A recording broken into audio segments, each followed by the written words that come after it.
Assalamualaikum warahmatullahi wabarakatuh. Kenalkan, nama saya Sabar Ananda Satria. Video ini saya buat dalam rangka menyelesaikan tugas akhir untuk mata kuliah pengembangan sistem informasi manajemen pendidikan yang dibimbing oleh Dr. Nova Duyanti dan Dr. Asrizal. Di video ini saya akan mempresentasikan beberapa fitur utama dari aplikasi keuangan sekolah yang saya kembangkan sejak beberapa bulan yang lalu. Oh ya, aplikasi ini saya beri nama Skobil.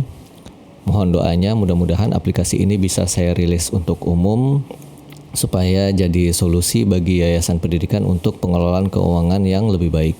Baik, supaya tidak berlama-lama, kita langsung saja masuk ke halaman aplikasinya. Baik, pertama-tama kita masuk ke halaman login dulu ya. Di sini kita tinggal masukkan saja kode lembaga. Ya, ini saya buat untuk percobaan saja ya. Jadi kode lembaganya 1, username-nya Skobil ya, passwordnya. Oke. Baik, ini adalah halaman pertama yang akan muncul saat pelanggan ya atau bendahara yayasan itu berhasil login. Kemudian kita bergeser ke bagian kiri ya. Di sini ada sidebar. Untuk user baru ya atau pelanggan baru, sebaiknya kita masuk dulu ke halaman profile ya. Nah, di sini kelihatan ya kode lembaganya, nama lembaga, dan data-data lembaga lainnya. Tapi ada beberapa bagian penting yang mesti disetting dulu di awal supaya nanti tidak repot belakangan ya. Yang pertama ada metode akuntansinya ya. Saya tidak akan menjelaskan di sini ya apa itu metode akrual, apa itu metode kas, karena itu bagiannya bendahara atau bagiannya akuntan. Tapi nanti kalau pelanggan ingin menggunakan aplikasi ini, tentunya ada pelatihan dari tim saya. Kemudian kita juga bisa men-setting tahun fiskal ya. Ini untuk menentukan laporan keuangannya mau dimulai dari bulan apa. Kalau untuk perpajakan di Indonesia biasanya dimulai dari bulan Januari ya sampai Desember. Atau kalau mau ikuti tahun ajaran bisa dimulai dari bulan Juli, begitu ya. Kemudian mata uangnya disetting, zona waktunya disetting.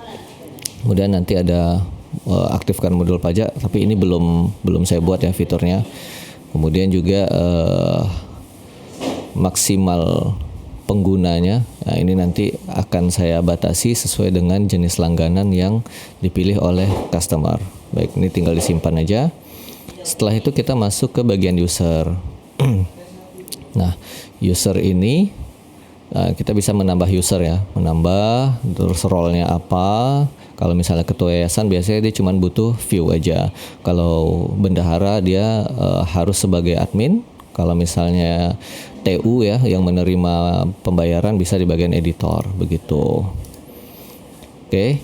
Nah, selanjutnya kita masuk ke bagian ini yang cukup penting juga ya. Di sini adalah penentuan bentuk laporan keuangannya nanti seperti apa ya.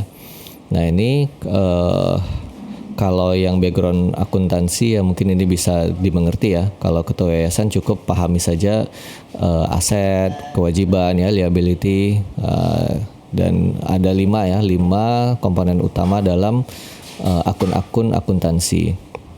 Nah, ini saya nggak akan berlama-lama di sini karena ini bagiannya akuntan ya. Baik, setelah itu kita bisa masuk ke bagian akademik. Sebentar.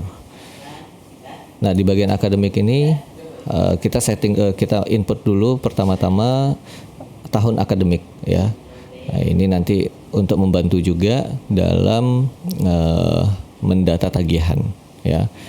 Baik, ini kita tinggal masukkan saja nama akademiknya apa, misalnya 26 27 begitu ya. Terus tahun startnya misalnya 1 Juli begitu, 1 Juli 2026. Terus 30 Juni 2027 begitu ya. Tinggal di input saja. Baik, setelah academic year kita masuk ke bagian unit ya. Unit ini karena biasanya satu yayasan itu ada beberapa sekolah ya. Jadi di sini bisa diinput sekolahnya ya. Terus di sini nanti juga ada data rombel. Data rombel itu dari mana? Nanti kita masuk ke bagian kelas ya. Nah, ini tinggal tambah unit saja ya. Kalau mau menambah namanya apa, misalnya SMP bla bla bla, alamatnya di mana, NPSN-nya apa. Baik. Kemudian kita masuk ke bagian kelas ya. Oke. Nah, disinilah Kenapa tadi ada jumlah rombelnya ya? Karena ini jumlah rombel di SDIT Tunas Ilmu baru 1 ya. Ada kelas Abu Bakar. Di sini kita bisa tambah kelasnya. Nama kelasnya apa, levelnya berapa. Kalau kelas 2 level 2, kalau kelas 7 level 7. Misalkan unitnya tinggal dipilih dari unit yang sudah kita input tadi. Baik. Setelah itu ada fitur input student. Nah, ini. Oke. Ini kita ada 2 cara inputnya ya. Bisa input manual satu-satu ya, begini. Ini formnya seperti ini. Ya. Kemudian bisa juga input melalui Excel ya. Oke. Setelah itu, setelah selesai di bagian akademik ya, setelah selesai semua, kita masuk ke bagian finance. Nah, di sini kita buat bill dulu. Ya. Buat bill. Nah, ini sudah saya input beberapa bill ya. Daftar ulang 2025 SPP dari Januari sampai Agustus ya. Ini tentunya butuh pemahaman akuntansi juga ya untuk menjelaskan ini. Tapi intinya ini untuk membuat jenis-jenis pembayaran apa yang akan dibayar oleh siswa begitu. Nah, kalau mau buat tagihan tinggal dibuat saja ini. Nama akunnya apa, misalnya SPP, sub akunnya misalnya Oktober 2025 gitu kan. Terus tahun ajaran. Nah, di sini pentingnya tadi kita input tahun ajaran ya.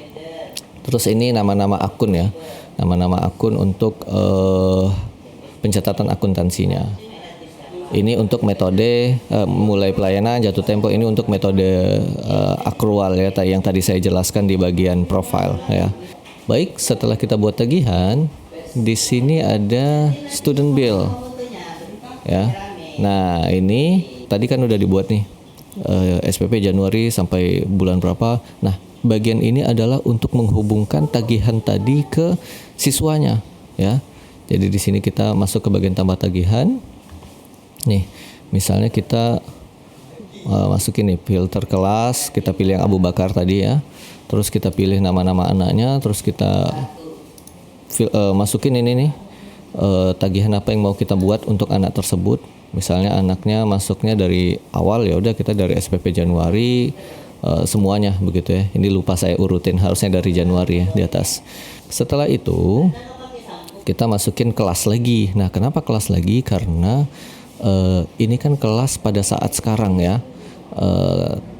Jadi ketika siswa itu sudah naik kelas atau bahkan sudah pindah unit, data tagihan ini tetap terdata sebagai data untuk kelas tersebut begitu.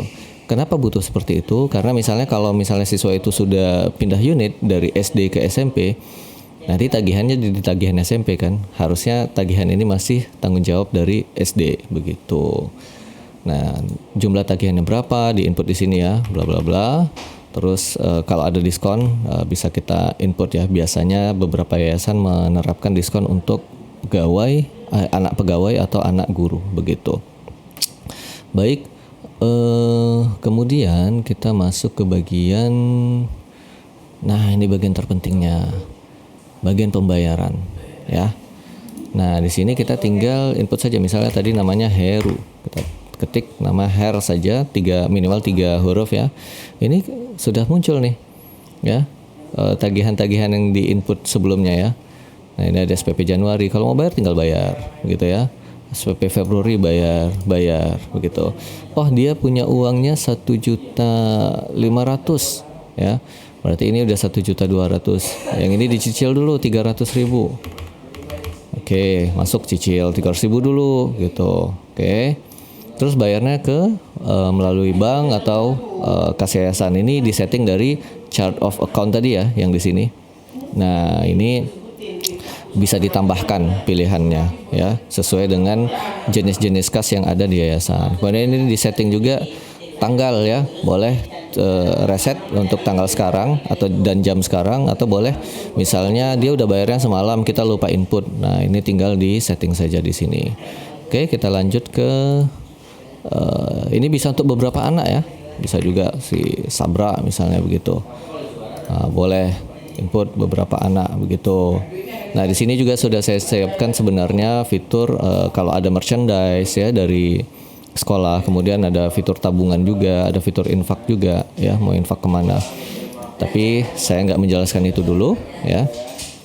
Baik, oke, ini total 2.300.000 ya. Kita submit saja. Nah, ini bentuk kwitansinya ya. Oke, ini karena tadi ini harusnya alamat ya, cuman alamatnya tadi kayaknya belum kita isi, email juga belum kita isi ya.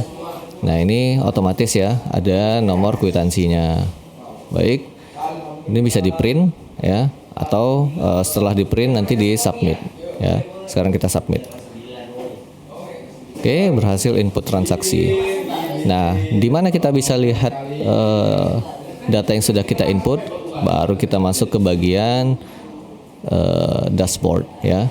Sebenarnya di finance ini ada juga bagian jurnal umum ya. Jadi ini lupa saya mention tadi sebelum kita ke bagian dashboard. Nah, di sini ini untuk kepentingan akuntansi juga ya. Kalau misalnya ada transaksi-transaksi yang tidak bisa diakomodir dari fitur cash receipt atau kas masuk atau kas keluar, kita input dari bagian ini ya, jurnal umum. Oke, sekarang kita langsung masuk ke bagian rekapnya dulu ya. Oke, ini kebanyakan. Kita close dulu. Nah, ini navbar ya, bisa kita halaman-halaman yang sudah kita buka itu bisa kita akses langsung dari sini ya. Gitu. Misalnya ke academic year tadi ya. Bisa juga selain menggunakan sidebar. Baik, ini rekap tagihan siswa. Nah, ini ya, kita tinggal buka saja. Ini di Abu Bakar ada tadi yang udah bayar Heru ya. Heru itu sudah bayar SPP Januari sampai April tadi. Nah, dicicil dia 300 ya. Kemudian Sabra juga bayar tadi SPP bulan Januari dan Februari ya. Nah, ini total tunggakannya ada di sini. Total tunggakan tuh SD segini, bisa dilihat per kelas juga begitu ya. Nah, dan ini ada kontrol. Jadi kalau mau lihatnya dari, kita nggak mau lihat nama kelas dan unit sekolahnya, boleh langsung saja namanya begitu kan. Atau kita mau lihat dari per jenis tagihannya, ini tinggal kita geser-geser aja ya. Total SPP segini, SPP siapa? Ini gitu ya. Ini fleksibel sekali untuk melihat laporannya. Kemudian kolom nilai juga, kalau kita mau lihat, kalau kita nggak mau lihat total diskon ya udah dihilangkan saja centangnya. Total terbayar, ini tinggal fleksibel aja, urutannya juga fleksibel ya. Ini bisa total tagihannya di akhir misalnya begitu. Baik, kemudian ini saya mau lihatkan dulu sebelum saya beralih ke bagian lain. Saya mau lihatkan dulu yang tadi si Heru ya. Heru itu kan dia nyicil ya bulan April. Nah, ini kita bisa cek nanti di bagian cash receipt ya, Her. Nah, ini ya, kita bisa lihat SPP Aprilnya tinggal 100 ya, karena tadi sudah dibayar 300. Baik, kita kembali ke student bill recap tadi sudah ada. Kita masuk ke transaction ya. Kita close dulu beberapa. Masuk transaction. Nah, ini tadi pembayarannya. Pembayaran yang tadi. Oke, ini data yang sudah saya input sebelumnya ya, sebelum saya buat video ini. Wah, ini data dari jurnal umum ya tadi ya. Kalau kita mau misalnya dari kas yayasannya udah numpuk, terus kita store ke bank misalnya. Nah, ini ada jurnalnya ya. Baik, kemudian kita masuk juga ke bagian balance account. Nah, ini bagian terakhir yang akan saya jelaskan ya sebenarnya ya.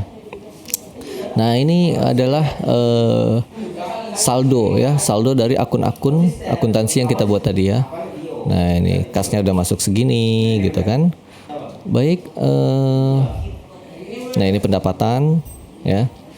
Nah, mungkin itu aja ya beberapa fitur utama dalam aplikasi ini yang bisa saya sampaikan.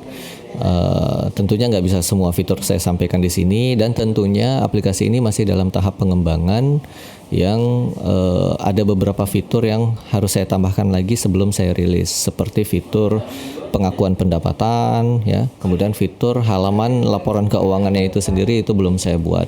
Ya, mohon doanya dosen-dosen saya dan teman-teman supaya aplikasi ini bisa segera saya rilis.